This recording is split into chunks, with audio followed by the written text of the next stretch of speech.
sermones diferentes para que podamos por lo menos tener una idea de lo que es el tabernáculo.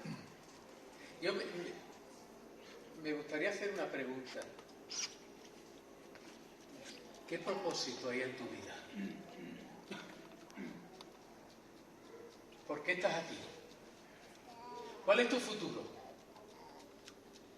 ¿Qué crees que deberías emprender hoy? ¿Por qué Dios te está hablando? ¿Y qué quiere decirte Dios? ¿Crees que hay algún diseño en tu vida? ¿Crees que Dios está diseñando tu vida para un propósito? Y a veces no lo entendemos y nos salimos fuera del diseño de Dios porque no entendemos completamente cuál es el diseño de Dios para tu vida. Hoy vamos a hablar un poco de todo eso. Porque Él es el creador, Él diseñó el universo entero. Puede ser que algunos digan que puede ser que se originó con un boom, un Big Bang. Pero aunque fuera así, Dios organizó y diseñó todo el universo. Y no solamente organizó y diseñó, Él mantiene el universo. Él mantiene tu vida. Él hace que tus células estén juntas y funcionen de la manera que funcionan. Él hace que cuando tú estés durmiendo, tu corazón siga funcionando y no tengas que ponerte un marcapaso. Alguna gente se lo pone porque está enfermo, pero si no está enfermo, tu corazón sigue funcionando, ¿verdad? Y sigue respirando, no tienes que decir, voy a respirar, sino que sigue respirando. Y sigue viviendo aunque estés dormido. Porque Dios diseñó y hizo un plan perfecto para tu vida. Recuerda una cosa, lo que te está pasando hoy en tu vida no es por casualidad. Es porque Dios te está hablando. Vamos a empezar un poco hablando sobre el tabernáculo que fue edificado. Dice la palabra de Dios que fue edificado según el diseño de Dios. Me vaya a ayudar porque no veo bien al cerca ahora hasta que no se vaya habituando la vista. Pero voy a pedir que alguien lea Éxodo 25:40. Bueno, este lo voy a leer yo, porque tengo las letras grandes aquí. Mira que lo hagas según el diseño que te ha sido mostrado en el monte, y mira y hazlo conforme a su modelo, al modelo que te ha sido mostrado en el monte, y mira y hazlo conforme a su modelo. Conforme al modelo que Dios le dio a Moisés en el monte. Dios trajo a Moisés, ¿es ese el versículo? ¿Sí? Éxodo 25:40, creo que es ese. Y mira, o ten en cuenta que tienes que edificar el tabernáculo según el modelo que Dios le dio a Moisés en el monte. Dios tuvo una relación con Moisés. Dice que no pudo verle cara a cara, que vio solamente su espalda, porque si no tendría que morir. Pero Él le mostró el diseño del tabernáculo. Porque hay un tabernáculo en el cielo. Hay un tabernáculo que se llama la morada o la casa de Dios. Y en ese tabernáculo está diseñado de una manera y Dios se lo mostró a Moisés. Fíjate que cuando Dios dice, en el tabernáculo de mi Padre o en la casa de mi Padre, muchos lugares hay. Dice eso, ¿verdad? Voy a preparar lugar para vosotros. ¿Dónde va a preparar Dios lugar para nosotros? ¿Dónde?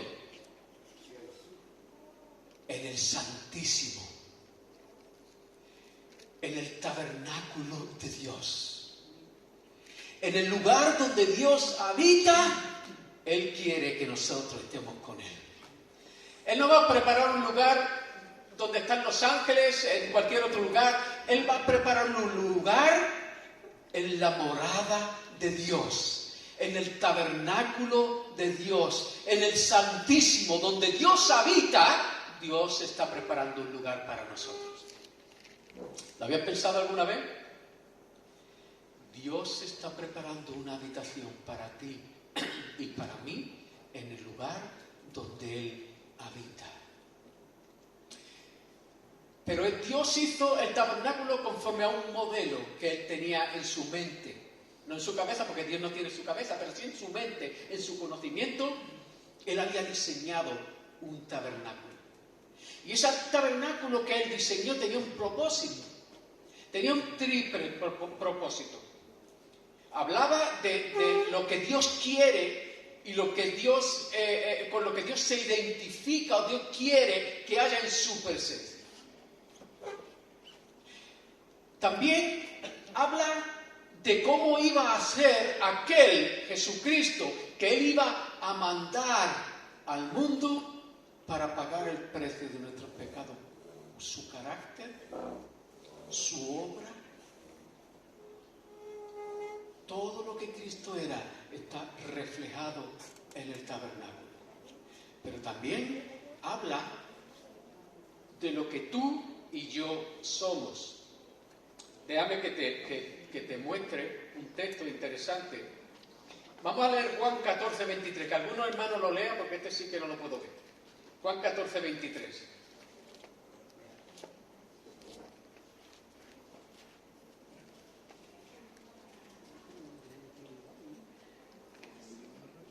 Juan 14, 23. Respondió Jesús y le dijo: el que me ama, mi palabra guardará, y mi Padre le amará, y vendremos a él y haremos morada con él. Y haremos morada con él. Y después dice, el Espíritu Santo hará morada en vosotros. Quiere decir que aquí en este texto nos está diciendo que nosotros somos el tabernáculo de Dios. Dios no vive en este lugar. Esta no es la casa de Dios. Algunos dicen, vamos a la casa de Dios. No es la casa de Dios. Dios no tiene un lugar donde viva como este. El lugar donde Dios vive, su tabernáculo en este mundo, ¿sabéis quién es? Cada uno de nosotros. Quiere decir que Dios hace morada en cada creyente. Quiere decir que, y haremos morada en vosotros, el Padre, el Hijo y el Espíritu viven en nosotros. Y han hecho, Dios mismo ha hecho morada en nosotros. Nosotros somos el lugar donde Dios vive. Así que es interesante ver cómo es el lugar donde Dios vive o donde Dios se manifiesta a su pueblo para saber no solamente cómo es Dios, sino cómo quiere Dios que nosotros seamos. ¿Verdad? ¿Y cómo quiere Dios que seamos nosotros? Hemos visto que era un diseño divino y tal como el tabernáculo en el desierto, que era el lugar donde Dios venía y Dios se hizo presente y Dios estuvo con nosotros, Emmanuel, Dios con nosotros, se hizo presente en su pueblo. Un día Jesús vino y puso su tabernáculo con nosotros. Él se hizo uno de nosotros y vivió, habitó entre nosotros. Él puso su tabernáculo con nosotros. Pero había una gran diferencia ocurrió algo verdaderamente increíble cuando Jesús vino y puso su tabernáculo, que hay una diferencia con el tabernáculo que puso Moisés o que hizo Moisés según el modelo de Dios. Y es que allí el hombre no podía mirar a Dios cara a cara. Pero cuando Él vino, lo pudimos ver cara a cara. Y vimos su rostro como el unigénito Hijo de Dios. Ya Dios no se escondió más de nosotros. Dios no tenía que volver la cara para mirarnos a nosotros, para no mirarnos a nosotros que muramos. Ya el pecado, hubo un momento de nuestra vida que fue quitado y pudimos mirar a Dios cara a cara. ¿Sabéis por qué? Porque hubo un momento de la historia en que el Padre volvió la cara del Hijo y le dio la espalda por amor a nosotros. Es en ese momento en que el hijo dice: Padre, ¿por qué me has abandonado? Y es que el padre volvió el rostro al hijo, porque el hijo estaba cargando todos nuestros pecados y Dios no podía mirar el pecado del hijo, o por lo menos el pecado que el hijo estaba cargando por nosotros. Y es por eso que cuando Dios volvió el rostro del hijo, nosotros a partir de entonces fuimos limpiados y podemos mirar a Dios cara a cara, como alguien que mira a un padre, como alguien que mira a un amigo, como alguien que tiene una relación con una persona, con Dios mismo. Pero hay algo interesante en la construcción del tabernáculo que creo que son puntos importantes que vamos a ir tratando. ¿Os interesa el tema? ¿Os gusta? ¿Sí? ¿Os gusta? Yo creo que es interesante, ¿verdad? Lo primero que se dice, o que Dios dice cuando pide la ofrenda para el tabernáculo, porque Él pide una ofrenda, dice, bueno, el tabernáculo lo vamos a componer, lo vamos a edificar con lo que vosotros tenéis, que es mío, porque Él es el dueño de toda la tierra. Dice, pero hay algo especial en eso. Fue edificado con ofrenda, ¿cómo? Voluntaria. Vamos a leer Éxodo 35 del 20 al 29. Que algún hermano lo lea. Éxodo 35 del 20 al 29. Porque esto es muy importante. Que la ofrenda sea voluntaria. Y voy a hablar de la ofrenda, pero a lo mejor voy a hablar de una ofrenda de una manera que a vosotros no habéis oído nunca, o que a algunos pastores no nos puede gustar hablar de la ofrenda de esa manera. Voy a hablar como Dios habla de la ofrenda, ¿verdad? ¿Sí? ¿Cómo es la ofrenda esa? Voluntaria. Vamos a leerlo. Éxodo 35 del 20 al 29. Y salió toda la congregación de los hijos de Israel de delante de Moisés. Y vino todo varón a quien su corazón estimuló, y todo aquel a quien su espíritu le dio voluntad, con ofrenda a Dios para la obra del tabernáculo de reunión y para toda su obra, y para las sagradas vestiduras. Vinieron así hombres como mujeres, todos los voluntarios de corazón, y trajeron cadenas y zarcillos, anillos, brazaletes y toda clase de joyas de oro, y todos presentaban ofrenda de oro a Dios. Todo hombre que tenía azul, púrpura, carmesí, lino fino, pelo de cabra, piel de carnero, ceñidas, de rojo o pieles de tejones, lo traía. Todo el que ofrecía... Sí, está bien. Si alguien te dice que estás obligado a ofrecer a Dios, te está mintiendo.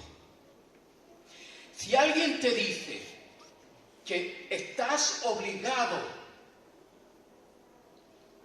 a darle a Dios lo que tú tienes, te está manipulando. La palabra de Dios dice que la ofrenda, que Dios se lo merece todo, que realmente en un sentido estamos obligados a darle a Dios todo, pero tiene que ser de una manera voluntaria.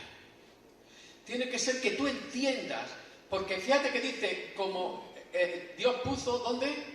En su corazón.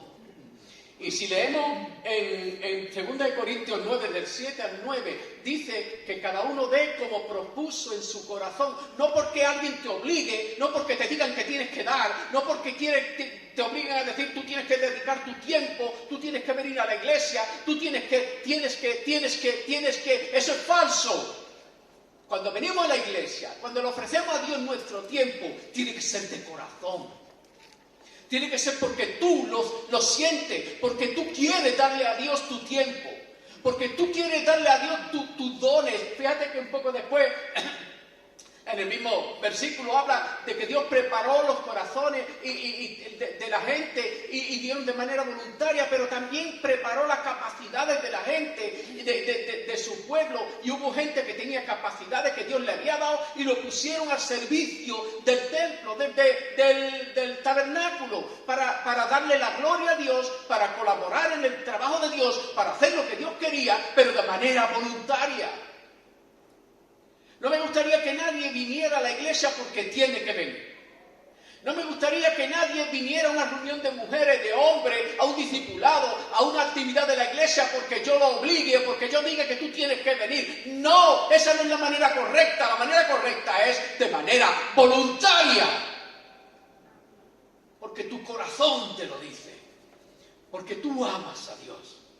Porque tú sirves a Dios. Porque tú quieres darle la gloria y la honra a Dios, no porque nadie te obligue. ¿Estás de acuerdo conmigo? ¿Estás de acuerdo conmigo con que cualquier ofrenda en tu vida tiene que ser voluntaria? Que nadie te puede obligar a hacer algo para Dios, sino que sea Dios mismo el que te lo aclare, lo lleve a tu mente y lo ponga en tu corazón, en tu mente, en tu deseo de hacerlo para Él, porque de otra manera no vale para nada. Había un montón de gente que echaba en la ofrenda del templo y echaba de lo que le sobraba y echaba porque tenía que echar, porque estaban obligados para cumplir la ley, pero había una viuda que echó todo lo que tenía.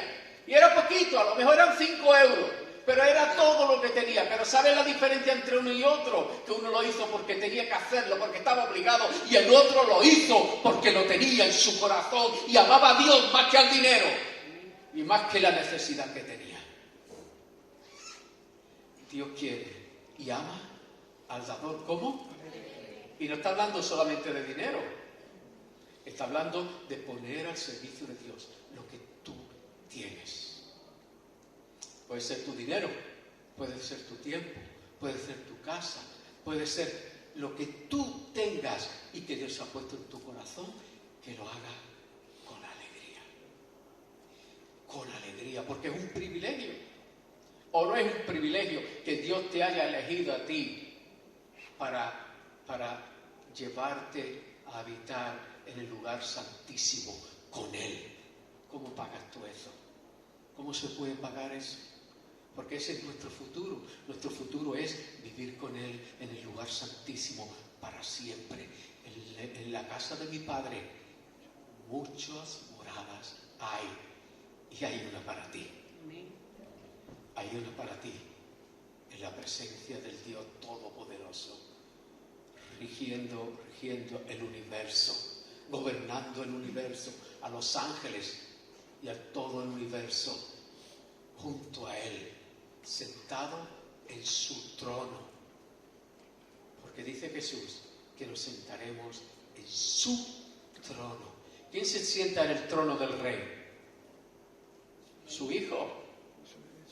No hay nadie que pueda sentarse en el trono del Rey como no sea su propio Hijo, que Él lo traiga y lo sienta en su falda. Y siéntate aquí, hijo mío, hija mía, porque eres mi hijo y tienes derecho a sentarte en mi trono. De manera voluntaria. Fíjate que se recogieron 1.400 kilos de oro, 4.300 kilos de plata, 3.400 kilos de bronce, y cada uno como propuso en su corazón. ¿Y sabe qué pasó? Que dijeron los levitas, tenemos que parar ya, Aarón, tenemos que parar ya, porque es que hay mucho más de lo que necesitamos. Dile al pueblo que ya no dé más. Dile al pueblo que ya no dé más, ¿te imaginas? Que digamos en la iglesia, dile a los hermanos que no den más. No estoy hablando de dinero, estoy hablando de servicio, de involucrarse en la obra por amor. Dile que no dé más, que ya es bastante. Pero, ¿sabe? Nada es bastante para Dios. Nada. El enemigo va a intentar, porque hay un enemigo, muchos enemigos, pero hay uno que es el jefe de ellos, y que trata de paralizarte, te trata de traer a tu vida momentos difíciles, momentos de problemas, de depresión, de ansiedad, de falta de económica, de problemas con los hijos, para paralizarte y que tú no hagas la obra de Dios. Incluso en esa situación, el creyente tiene que dar ofrenda voluntaria de corazón. sabiendo que Dios tiene el control de todo, absolutamente de todo. Yo podía contar 1000 anécdotas de momentos muy difíciles que he pasado en mi vida y que Dios ha tomado el control. Podemos hablar de los permisos para el edificio, que me dicen que tardan como un año, un permiso para construir un hotel o un edificio, y ya llevaba yo 2 meses con el permiso y tenía ansiedad, y le decía al Señor, y me decían, escucha, que está tardando un año, pero es que yo no puedo esperar un año, yo quiero empezar ya, Señor, tú sabes que lo necesitamos.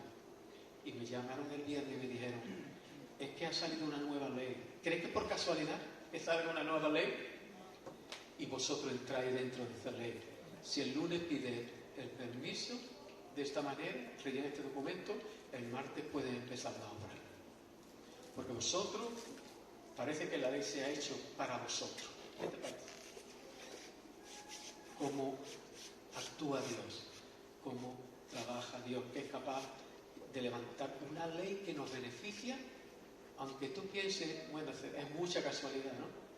Es mucha casualidad que Dios haga una ley expresamente para ti. ¿Tú crees que Dios puede hacerlo? Déjame que te cuente una historia. Me acuerdo cuando me convertí, que éramos militares, casi toda la iglesia eran militares, decía firme y se levantaban todos allí, en San Fernando, todos militares.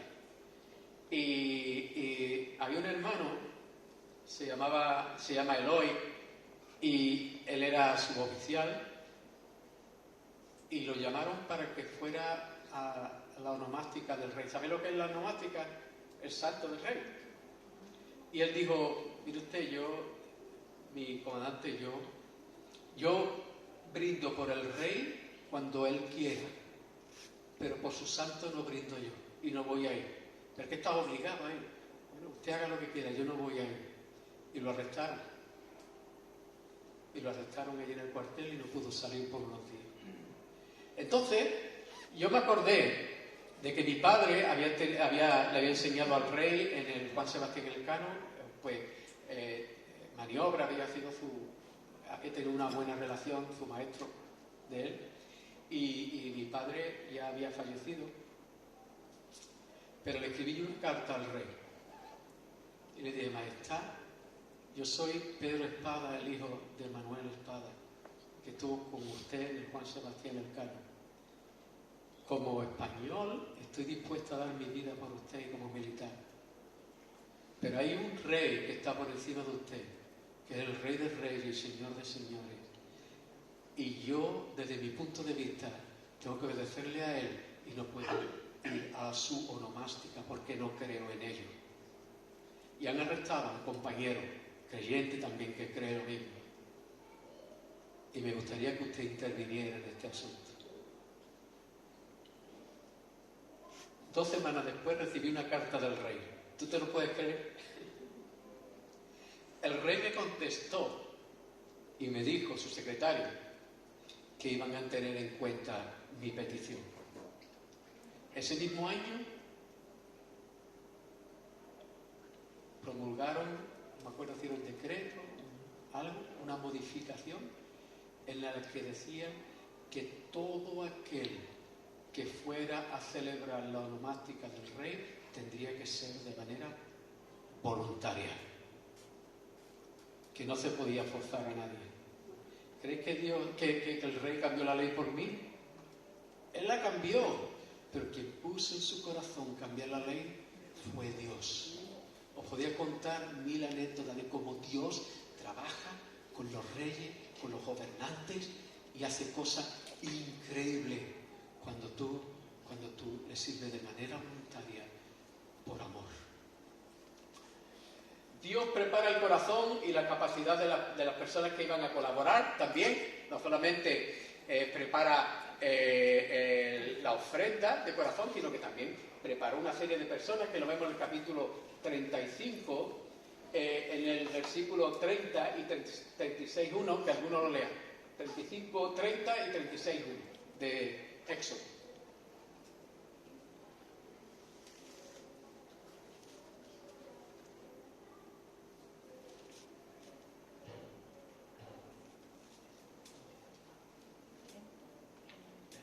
las hojas corriendo. Y dijo Moisés a los hijos de Israel: mirad, Jehová ha nombrado a Bezalel, hijo de Uri, hijo de Ur, de la tribu de Judá, y lo ha llenado del Espíritu de Dios en sabiduría, en inteligencia, en ciencia y en todo arte. Dime una cosa. Cuando tú crees, ¿qué viene a tu vida? ¿Qué viene a tu vida? Espíritu Santo. El Espíritu Santo. Y dice que el Espíritu Santo le llena ¿de qué? De toda sabiduría, de toda ciencia, de todo conocimiento. Si empezamos a leer versículos en el Nuevo Testamento que dice, y él os enseñará lo que vaya a decir, no os preocupéis, y Él te guiará, te llevará, ¿verdad? Sí, hay un montón de versículos que habla de que el Espíritu Santo hace con nosotros lo mismo que hizo con ellos. Dios te prepara para su servicio. Dios te prepara para su servicio. Entonces, si no estamos a su servicio, estamos perdiendo el tiempo, estamos fuera del diseño de Dios. Dios te diseña y te da unas capacidades para que tú le sirvas, para que tú sirvas en la iglesia, para que tú sirvas en este mundo, para que estés a su servicio y haga cosas grandes, maravillosas, y que tu vida cristiana sea una aventura con Dios, una aventura con Él, como tú ves que Él te enseña, que te lleva, que te trae, que te pone, que te ayuda, que te dirige. Y cuando estás al servicio de Dios, eres capaz de ver todo esto. Es como una gran película, una gran superproducción, una aventura que tú vives con Dios. He tenido experiencia. Sigo teniendo experiencia cada día de eso con Dios. ¿Qué capacidades te ha dado Dios que puedes poner al servicio de la iglesia? Fíjate, puede ser una tontería, pero incluso recoger caracoles es un don. Yo me pongo a coger caracoles y a mí me cojo todos los caracoles muertos. Pero hay otros que saben coger caracoles. Una vez fui yo a coger caracoles a un cementerio que había en San Fernando, de un cementerio de la Guerra Civil. Y había allí de todo, hasta hueso había en aquel tiempo, y llené un cubo entero de caracoles y se lo llevé a mi madre. Mi madre cocinó los caracoles a un montón de ellos muertos, pero decía, ¿y dónde has cogido los caracoles? Y cuando se la comió le dije, del cementerio, y me mataba. Pero tenemos dones. Si no, de que hubiéramos comido nosotros caracoles el domingo pasado, ¿verdad?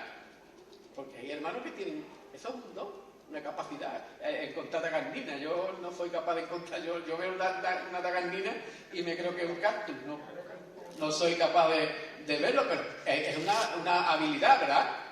Identificar que es una tagarnina, o que ahora está prohibido, ¿no? Con esta tagarnina, me parece. Está prohibido todo. Sí, está prohibido todo. Dentro de nada nos van a prohibir predicar, pero nosotros vamos a predicar. Nosotros nos vamos a ver. Así que Dios le dio capacidades a cada uno de los miembros del pueblo, a la gente que podía poner esa capacidad a servicio del pueblo y que hicieron una obra grandiosa como fue el tabernáculo de Dios. ¿Verdad?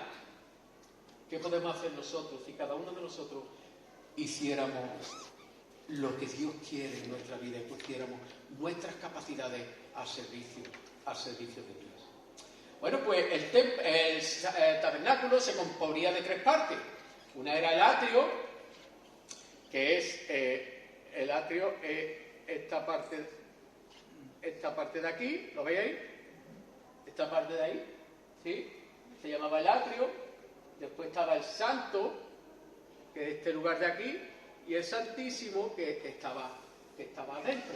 El atrio era donde entraban pues todo el pueblo, entraban ahí, se reunían y se ofrecían los sacrificios en un altar que había de bronce al principio. Primero había un altar de bronce, que no es por casualidad, y después había una fuente, un lavacro,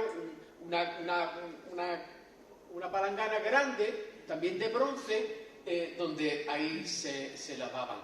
Y no es por casualidad que, ¿sabéis cómo se llamaban? Porque tenía tres puertas. Había una puerta a la entrada, aquí, había una puerta de cortina aquí a la entrada, otra puerta había aquí, y otra puerta que daba al lugar santo, y otra puerta al lugar santísimo. Pero ¿qué importancia tiene esto? ¿Sabéis cómo se llamaban las tres puertas? La primera se llamaba Camino. La segunda se llamaba Verdad. Y la tercera se llamaba Entonces cuando Jesús dice yo soy el camino, la verdad y la vida, ¿qué está diciendo? Yo soy ese tabernáculo. Yo soy, nadie puede entrar a Dios, nadie puede ir a la presencia de Dios, nadie puede ir al Padre si no es a través de mí, que soy las tres puertas. El camino, la verdad y la vida. Ahora tiene un poquito más de conocimiento y entiende un poco más por qué Jesús decía esas palabras, ¿verdad? ¿Está interesante eso? Él dice, yo soy el tabernáculo. Yo soy el que da acceso al Padre. Pero tenéis que pasar por tres puertas. Camino, verdad y vida. ¿Creéis que es por casualidad que Él lo dice? No es casualidad. Él estaba hablando del tabernáculo. Ya entenderemos más sobre las cosas que dice Jesús y por qué la dice y qué sentido tenía cuando Él la dice. Fíjate que Él dice, yo soy la puerta, ¿no? La primera se llamaba la puerta, que era la que daba camino al tabernáculo. Y esa puerta era la más grande. Tenían unos 9 metros. Las otras eran más pequeñas, eran casi la tercera parte, un poco menos de la tercera parte. Una era la puerta ancha y otra la puerta estrecha. ¿Te suena? ¿Sí? Entonces, ¿entiende ahora por qué Jesús decía que había una puerta ancha y una puerta estrecha? En el atrio estaba en el lugar seguro. Allí ya empezaba el camino a la presencia de Dios. Pero fuera del atrio, en la puerta ancha, estaba el desierto. Estaba el lugar donde no hay vida. Estaba el lugar donde era fácil entrar. Y estaba el santo, donde era difícil entrar. Era complicado porque tenías que pasar por el altar de bronce y tenías que pasar por el lavacro y ofreciendo un sacrificio. Una era fácil y la otra era complicada de entrar. Ancho y espacioso es el camino o la puerta que da a la perdición, al desierto, y estrecho el que da a la vida. ¿Verdad? ¿Sí? Vamos a leer el Salmo 84, 10. Y otro hermano que vaya preparando Mateo 7, del 13 al 14.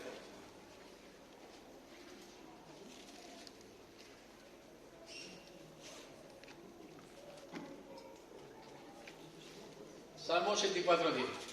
Y otro que busque Mateo 7, del 13 al 14.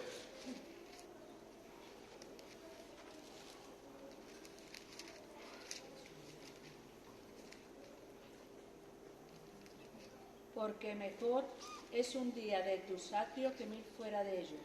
Escogería antes estar a la puerta de la casa de mi Dios que habitar en las moradas de maldad. Llama el Salmo a salir de los atrios las moradas de maldad, el desierto. Y dice, mejor estar un día ahí en los atrios contigo que 1000 fuera de ellos en el desierto. ¿Es verdad eso? Mejor es estar un día con Dios que 1000 ahí fuera, fuera del tabernáculo, fuera de la presencia de Dios, fuera donde Dios está. Mejor es obedecer a Dios todos los días y sentir la presencia del Espíritu Santo. Un día que 1000 sin el Espíritu Santo vivir una vida fuera de Dios. Y ahora Mateo 7 del 13 al 14. Entrad pues por la puerta estrecha, porque ancha es la puerta y espacioso el camino, que lleva a la perdición, y muchos son los que entran por ella. Porque estrecha es la puerta y angosta el camino que lleva a la vida, y pocos son los que la hallan. Ahora podemos entender cómo Jesús hablaba, ¿verdad? Porque a veces parece que Jesús se inventaba las cosas, pero Él siempre hacía alusión a algo. Él estaba hablando de algo y los judíos entendían lo que Él estaba diciendo. Cuando Él dijo, yo soy el camino, la verdad y la vida, los judíos estaban entendiendo que Él estaba diciendo, yo soy Dios. Y por eso lo querían matar. Yo soy ese tabernáculo que había en el desierto. Yo soy ese. Y ellos entendían eso y no podían aguantarlo. Y reventaban de ira contra Él y querían destruirlo. Jesús es el camino, la verdad y la vida. Él es el tabernáculo de Dios. Él es ese lugar en el desierto donde hay salvación, donde saliendo del desierto y entrando por las tres puertas puedes llegar a la presencia de Dios. Así que vemos un poquito cómo era el tabernáculo. Aquí vemos un altar, que ya hablaremos de él, pero que estaba hecho de bronce, y un lavacro donde se lavaba. Déjame que te diga una cosa. Si empezamos a unir, ¿os gusta cómo estamos conectando a Jesús con el tabernáculo? ¿Sí? ¿Seguimos haciéndolo? Cuando Jesús celebró la última cena, ¿os acordáis? ¿Sí? ¿Qué hizo primero?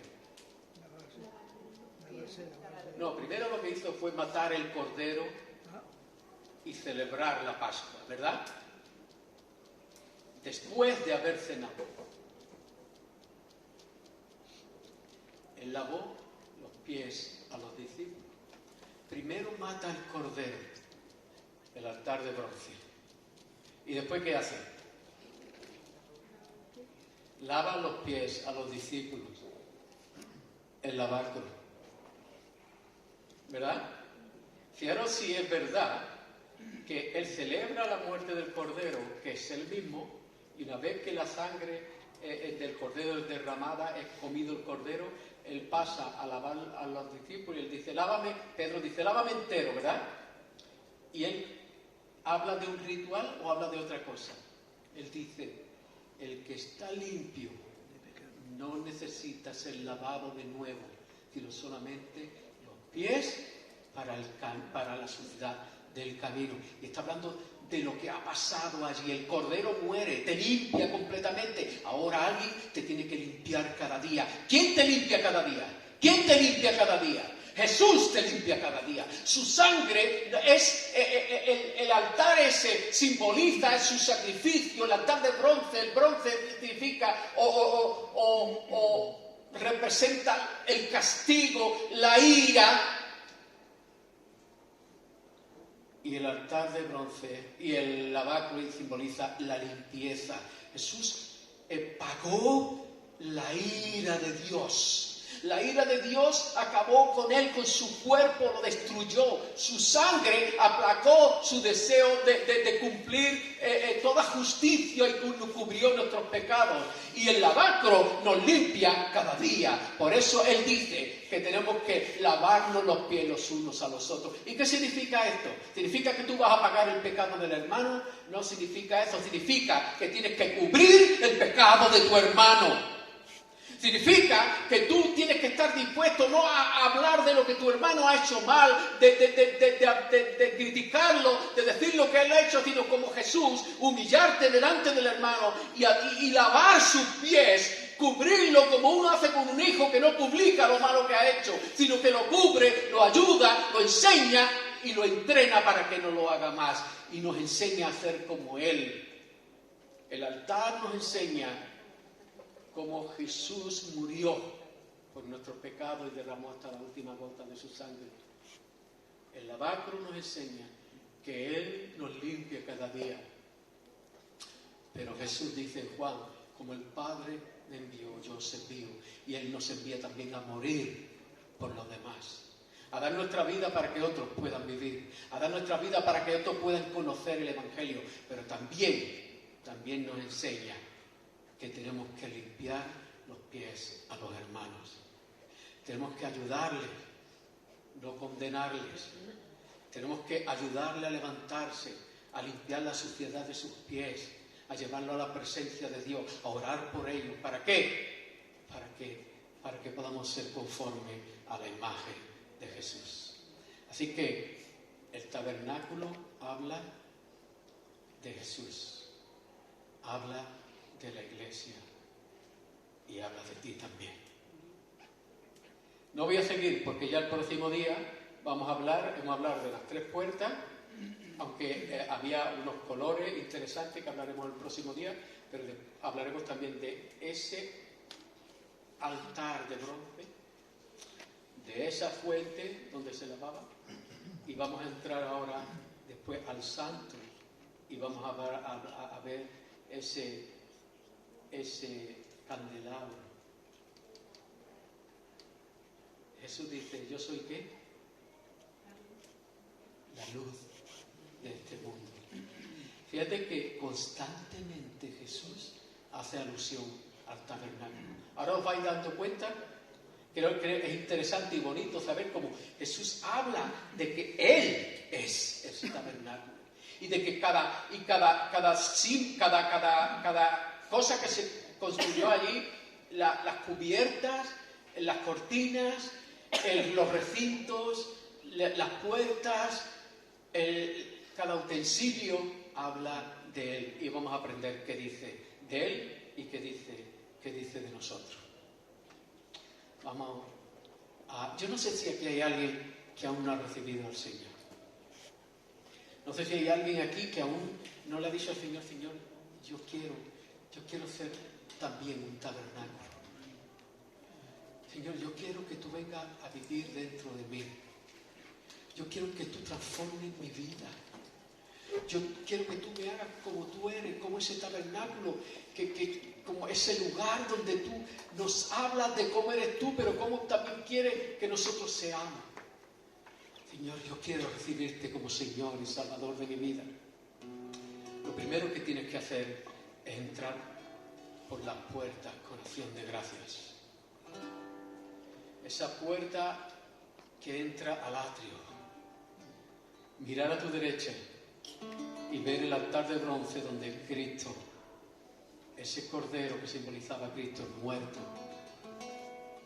podríamos decir que allí estaba la cruz, ¿verdad? Y un poquito más adelante está esa fuente que nos habla del amor que Jesús nos tiene, limpiando cada día nuestros pecados, para que podamos mirar al Padre cara a cara. Si nunca lo has hecho, podrías decirle, Señor, reconozco que necesito perdón. Señor, te acepto como ese cordero sin mancha que moriste en la cruz por mis pecados. Señor, te doy gracias por tu sangre preciosa. Gracias porque creo que tú limpiaste todos mis pecados y te reconozco como Señor y Salvador de mi vida. Señor, ven a vivir dentro de mí y dirige mi vida. En el nombre de Jesús. Amén. ¿Sabe? Cuando Jesús murió, salió de su costado sangre y agua. En este orden, ¿verdad? Sí. Sangre y agua. Eso es lo que nos encontramos en ese orden al entrar en el tabernáculo. Sangre a la derecha y agua de purificación después. Incluso cuando Él murió, estaba hablando de que nuestro pecado había sido pagado con su sangre. Pero los pecados futuros serían limpiados con el agua de la purificación, porque Él continúa intercediendo por nosotros. ¿Hay alguien aquí que haya recibido a Jesús como su Salvador? Si hay alguien aquí que haya recibido hoy a Jesús como su Salvador, por favor, me lo dices después y oraremos por ti.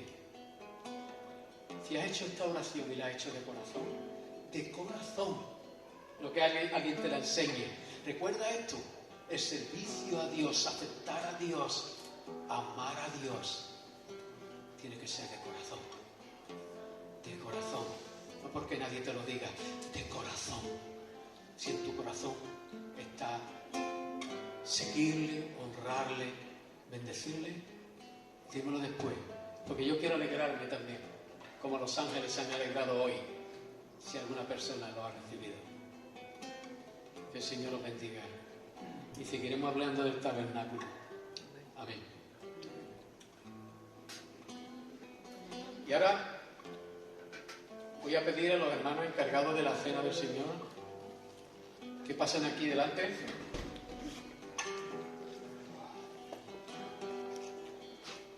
Fíjate que en el santo había una mesa con 12 panes. Y esos panes se llamaban el pan de la presencia de Dios. Mostraba la presencia de Dios. Y se tenía que hacer diariamente. Los sacerdotes comían ese pan diariamente. ¿Crees que es casualidad que Jesús dijera, cuando os reuní como iglesia, tomar el pan? Cada vez que os reuní, tomar ese pan y comerlo en mi nombre, en mi presencia. Está después del sacrificio, después del altar de bronce, estaba el pan. Porque la muerte del Señor anunciáis hasta que Él venga. Después de haber pasado por la muerte de Jesús, lo siguiente es la comunión, por medio del pan, en la que anunciamos cuando llegamos al pan. Yo he visto a Jesús muerto. Yo lo he visto en mi corazón y lo he aceptado como Señor y Salvador de mi vida. Y ¿sabe? He pasado la segunda puerta para entrar en el lugar de comunión, en el lugar de bendición, en el lugar donde Dios empieza a trabajar en la vida, que empezó con 12 hombres, como 12 panes, pero también empezó con 12 tribus. Y tiene comunión con cada uno de nosotros, todos los días de tu vida. Todos los días de tu vida. Después está la otra puerta, que el sacerdote entraba una vez al año, una sola vez. Y ¿sabes? Jesucristo pasó ese velo, lo rompió una vez para siempre. Si tú crees, no hay nada que impida que tú traspases ese velo y vayas a la presencia de Dios. Y ahora vamos a tomar este pan recordando la muerte del Señor. Vamos a ir a la primera carta del apóstol Pablo a los Corintios. No soy capaz de leerla.